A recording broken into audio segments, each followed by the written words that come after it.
fly today. We're not doing a racetrack today because I need to make sure we get through the notes today. All right, so you're going to want to start writing that.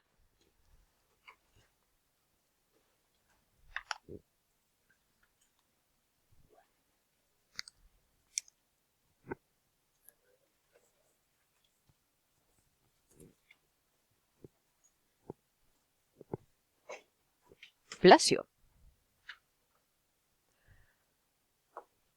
Bless you again. The goal today is to get through all the notes and give you a work day tomorrow so you guys can do multiple racetracks in class tomorrow on the other side of the calculators. Arrgh.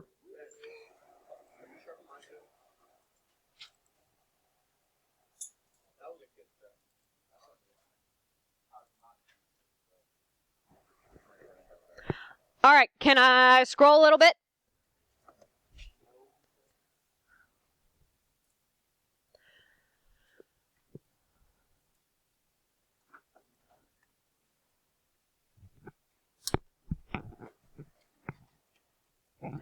All right, so if you guys notice, remember all that parent function crap we did at the beginning of the year? 1.4? It's coming back with sine, cosine, and tangent. It's not that bad. Like A, C, H, and K, they all do the same things. They all apply in the same way. We've just got some minor tweaks with definitions and what they do within trig functions. All right, so I'm going to scroll. All right, so new vocabulary. One of the first terms we've got up there is amplitude. Amplitude is how high and how low it goes. All right, now amplitude does not mean what's the distance from peak to dip. It's what's the distance from peak to dip cut in half. So you want to figure out how high it goes up, how low it goes down.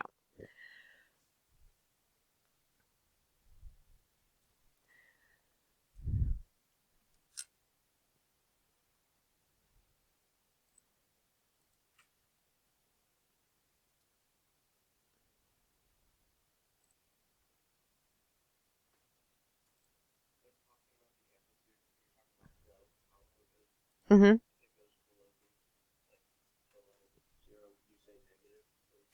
No, so it doesn't matter. Then at this one, and I'm looking at how high and how low it goes. It goes up 1 and then down 1. So the amplitude is just 1, up 1, down 1. It could go up 5, down 5. All right, so you're really looking for consistency, like a flat line between peaks and dips. Yeah, you will never see up 5, down 2. Okay.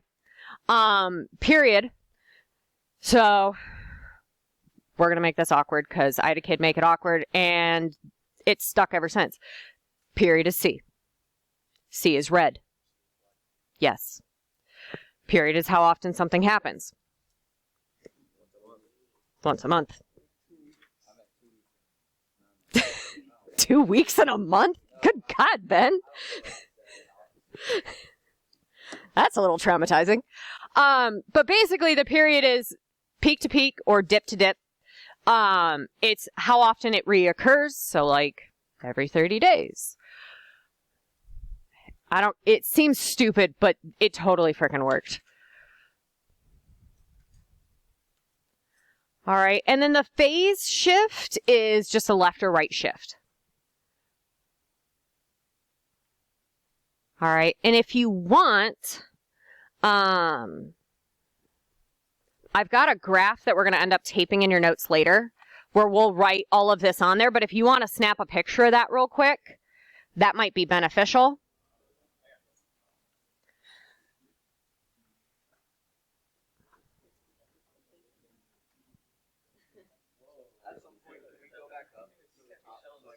If we've got time. All right, ready? Guys, we got to hustle. All right, bueno. All right, so here are going to be the parent functions, and I'm going to zoom out just a little bit So the parent function for sine, and we're going to do the basic graph for sine, and you can just kind of draw something that looks similar to this on your notes, like use the lines in the notebook.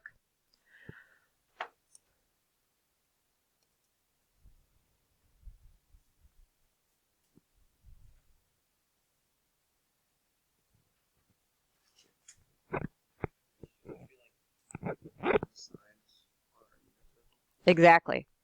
So what is the sine at 0? What's the y value on the unit circle? 0. When it goes up to pi over 2, what is the y value?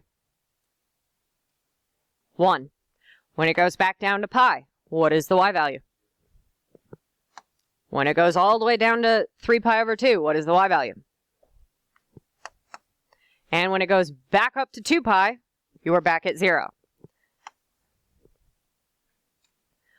All right, we pick these numbers for a very specific reason. Number one, I'm lazy and I really don't want to deal with like root 2 over 2 when I have no calculator. Like that'll just make me cry. So what we do instead is we actually go through and we graph all of the nice pretty numbers and we can transform it that way. So when it comes to graphing, do you guys have like a big long x-axis? You don't need a real tall y-axis, just a couple. And I'm going to teach you guys how I go through and separate out what my x-axes and y-axes are going to be. The x's are a little more difficult because you have to do fractions. Okay? So if you notice, these are counting by halfsies, right? Half of a pi, a whole pi, 3 halves of a pi, 2 whole pies. So when you go to do this, I go, all right, this is going to be 2 pi. This is going to be negative 2 pi.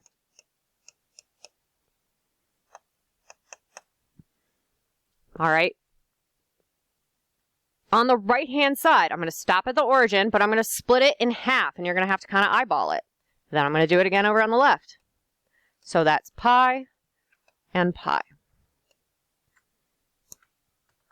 What I tend to do next is I'll split them in half again. Okay? Here is half of a pi. Here's 1.5 pies, negative half a pi, negative 1.5 pi.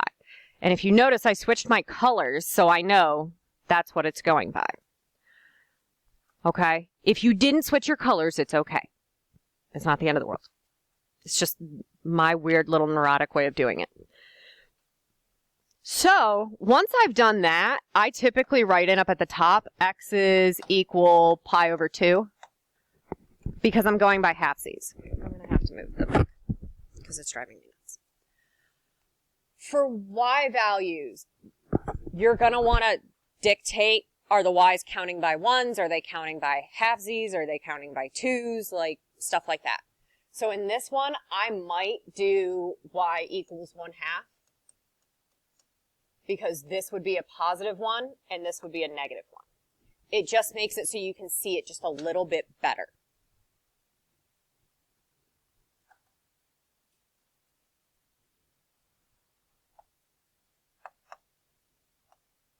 So when I go to graph, I start at the origin, 0, 0, up to positive 1, back down to 0, down to negative 1, back up to 0. All right, so watch what I do. Origin, next mark over is up at positive 1. Next mark over, back down at 0. Next mark over, down at negative 1. Back up to 0. Now, you want to see something kind of crazy? We can go in reverse and go on the left side as well. So if I start down here at 0, my next one's got to be down here at negative, up at 0, up at 1, down at 0.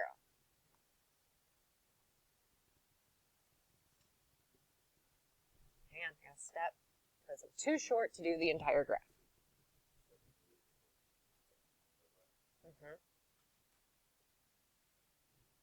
So what this is called is showing a positive and a negative period.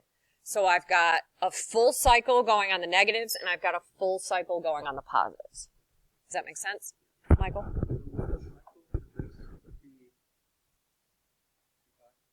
Yes. All right. For sine and cosine, yes.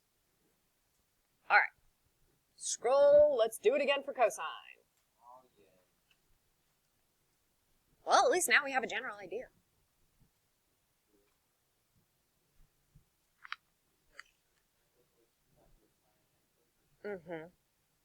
Now we can change that by changing the C value, but the generic parent, it always repeats every 2 pi.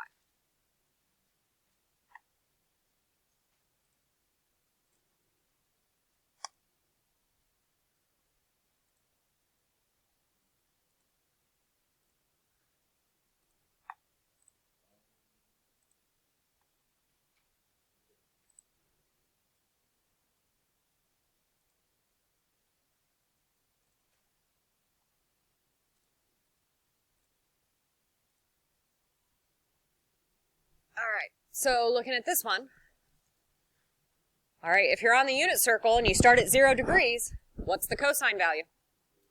Nope, x value on the unit circle. 1.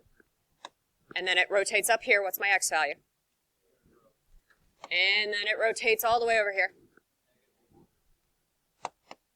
Rotates all the way down to the bottom. Rotates back up to 2 pi.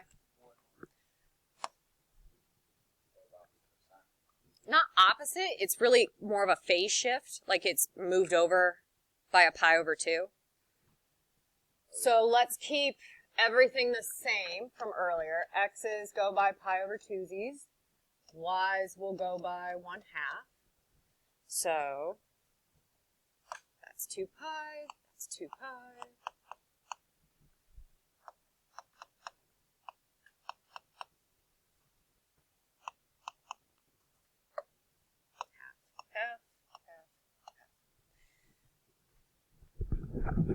Splitting things in half is way easier than splitting things by like thirds. But eventually you kind of get to the point where you're able to split stuff much easier. The vast majority of the graphs on the homework packet have marks for you, but sometimes the marks just ain't helpful. All right, ready to actually graph? All right, 0, we go up here, started at 1. Pi over 2 is 0. Pi is a -1. This one's back at 0. 2 pi, back at +1. Down, down, boop, boop.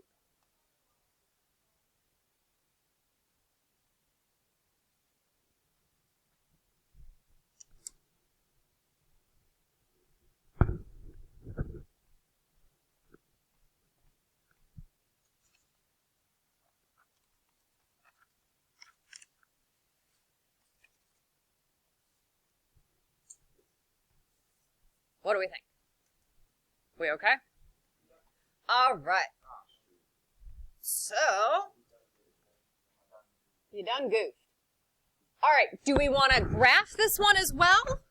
Like just do one where we graph it? Do we want to just kind of identify everything? Let's do one where we graph it, one where we identify. Okay. We'll graph this one. Yeah. All right, so ready. You can draw the graph, you can write everything out. We're going to have to show parent tables underneath. You got it? All right, cool. Yep.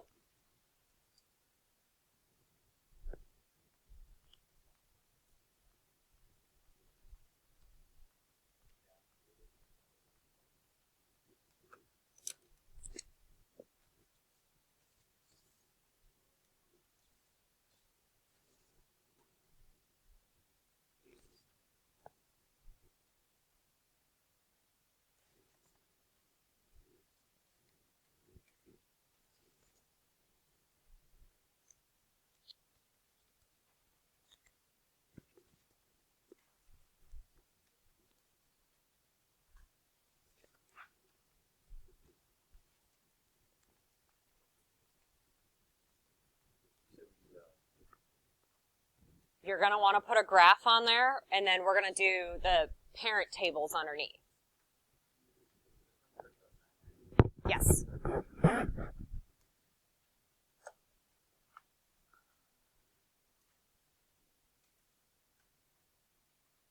All right, ready? So, let's start by identifying all of our pieces. The 2 out front is my A. That is the stretch on the amplitude. So instead of my cosine graph going up to 1, down to 1, up to 1, down to 1, it's going to go up to 2, down to negative 2. Yep.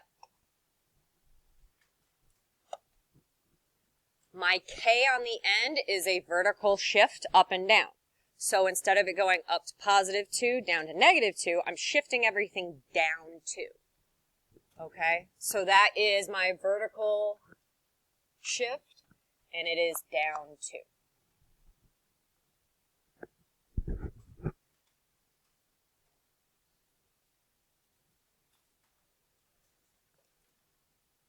The next part, this inner bit for the parentheses.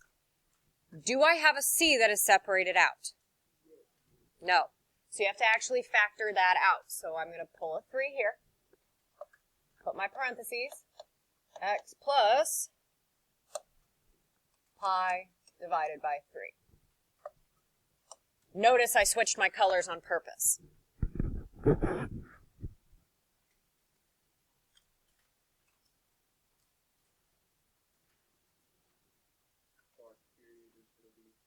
Two pi divided by 3. So your period is always going to be 2 pi divided by whatever that c value is. So it means you'll have a full cycle every 2/3 of a pi.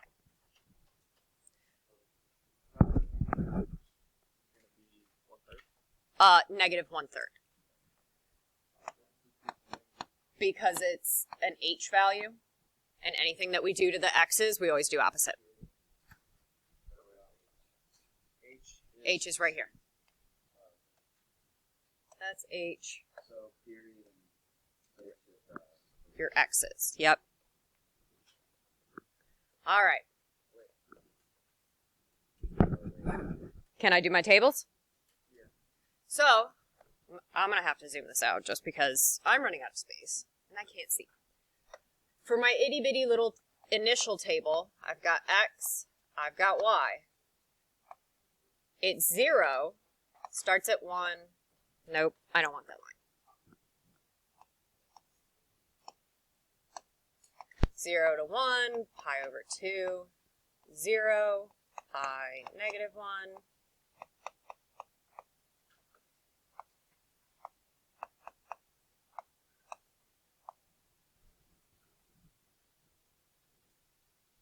Look familiar?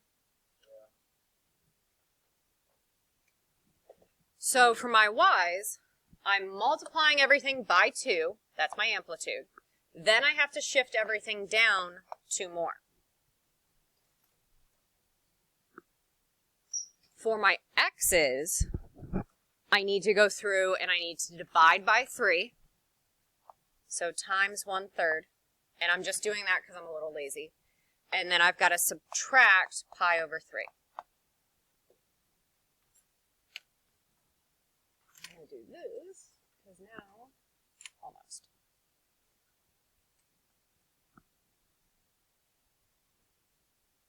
There we go. Now, what's going to be the easiest thing to find on this?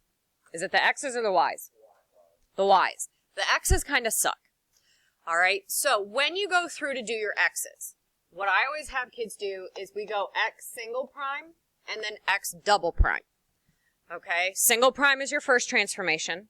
Double prime is maybe changing so you've got a common denominator.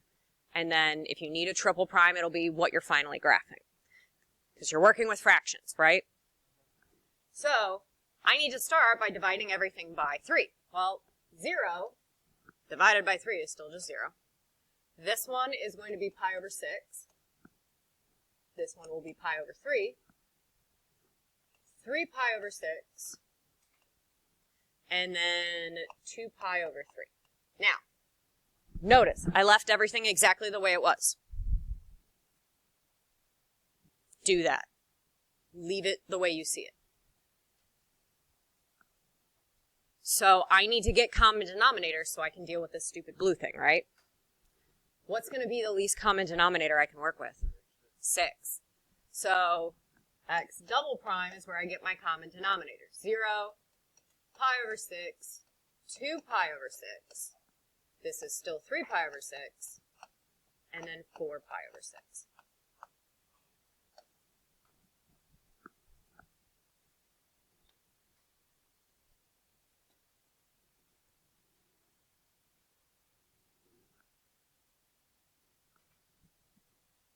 Now I need to go through and I need to subtract, instead of pi over 3, turn it into 2 pi over 6.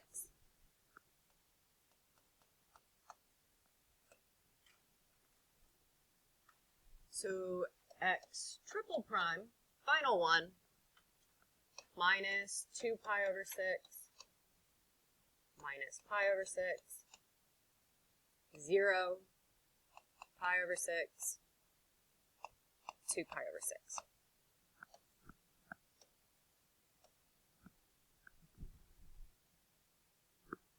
So do you see how I do all my x's first? Those are the worst ones. The y's go really quick.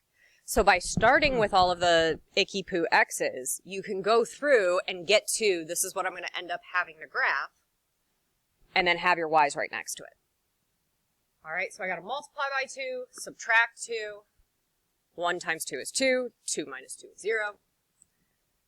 Negative 2. Negative 4. Negative 2. Back up to 0. So far, so good? A lot? Yeah, it's tedious, sorry. Now we graph. So what do we want to do for our x counts? What do we want to go by for that? Pi over 6? Are we in agreement on that? So if we're going to do pi over 6, what I would recommend doing is going out to positive pi and negative pi.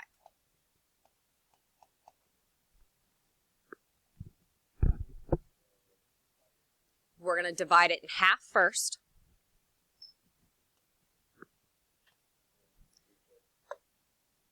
We're going to do 2 lines in between. Okay, so when you go and you have to split things into thirds or into sixes, you need to split it in half first, and then you go 1, 2, 1, 2, 1, 2.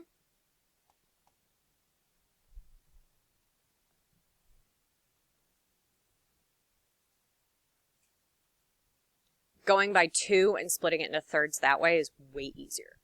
So we said x's are going to go by pi over 6's. Y's, what do we want to make y's go by? Yeah, if we make it go by 2, just because my graph only has 3 lines, it might make life a little easier.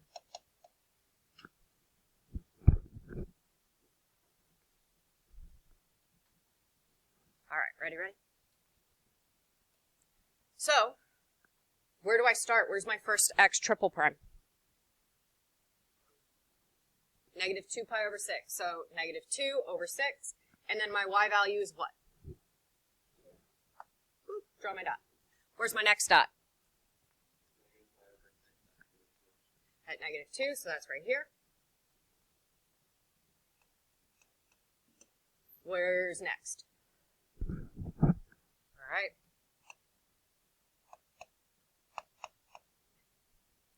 Next one should be up here at negative 2, and then back up at 0, and then we can keep going.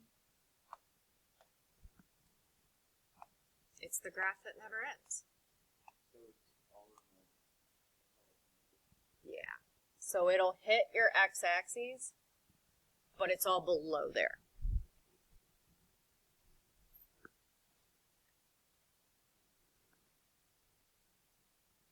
What do we think? Terrible or just tedious? It's tedious. All right. Ready for the next one? No, we're not graphing the next one. All I want you guys to do is fill out amplitude, period, and phase shift for this one.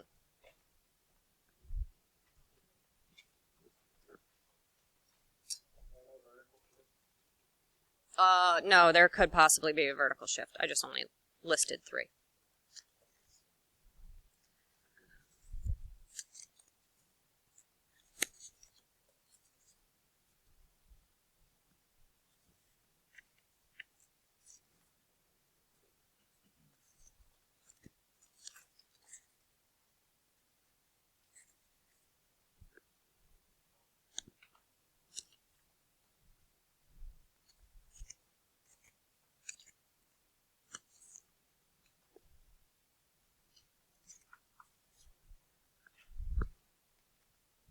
All right, don't stick these in quite yet.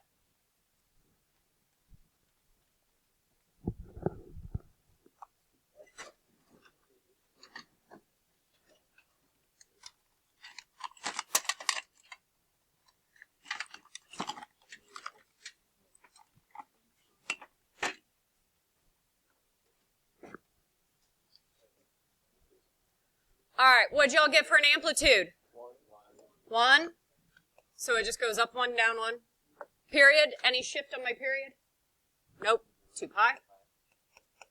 It's 2 pi, not dividing by anything, so it just cycles through every 2 pi like normal. Wait, I thought that it was whatever's in the parentheses with. It's whatever's in front that was multiplied. It's the C. All right, do I have a phase shift? Yeah. So I'm moving to the right pi over 2, so I just shifted everything. And then I have a vertical shift of up 1. Woot. All right. Scroll, scroll, scroll. What do we got next? Let's do this one first. All right, so this is the thing I just passed out to you guys. It's the little graph. Let's tape that, glue it somewhere in our notes. Did y'all get one? Are we writing things down? We're going to write stuff next to it.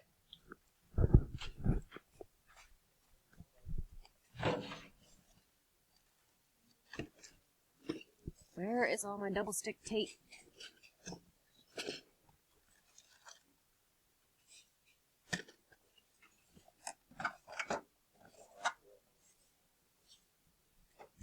All right, so there's a glue stick floating around and there is tape floating around.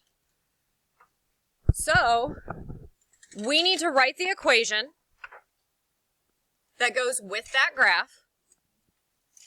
All right, now they tell me its parent function is cosine. All right, so while we're waiting on the glue or the tape to come around, what we're going to do is we're going to just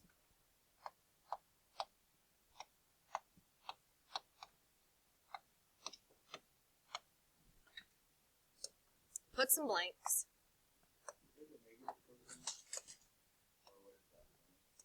It's a negative, or it's a blank in front, because we're going to put the amplitude there. Yep, all the lines are blanks, so I just wrote what letters go underneath of it.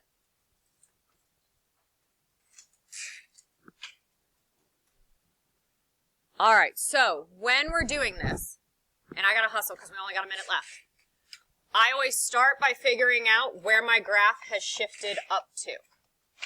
Okay? So as I'm looking at this, I've gone up 3. Okay? So that puts my K at plus 3. All right? Amplitude. I go up 1, I go down 1. So is my amplitude changed at all? No. You could put a 1 there, you could leave it blank if you really want to. 1, doesn't matter. Now, phase shift and a C. To find phase shift, I go from bottom to bottom. And I'm going to have to keep recording this later. I'll just keep talking and record it, and you guys can pull up the video. All right, so 6.28 is 2 pi.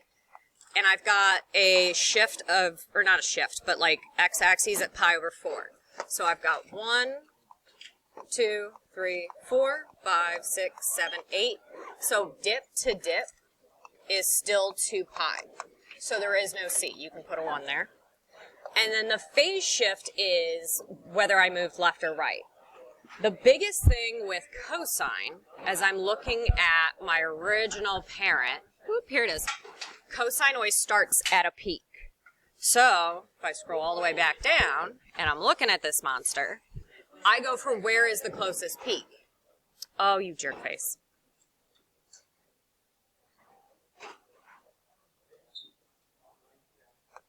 All right, closest peak is right here. So I shifted it to the right. So when I write it, it should be at minus. TV's just not working with me today. Minus pi over 4. Because I moved to the right, so I need to make sure I match my sign. And then the last question that we did not get to in class today was writing the equation given certain pieces of information.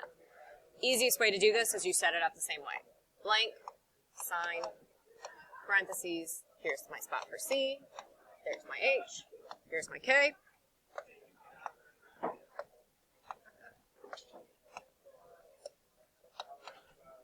All right, vertical shift, down 2.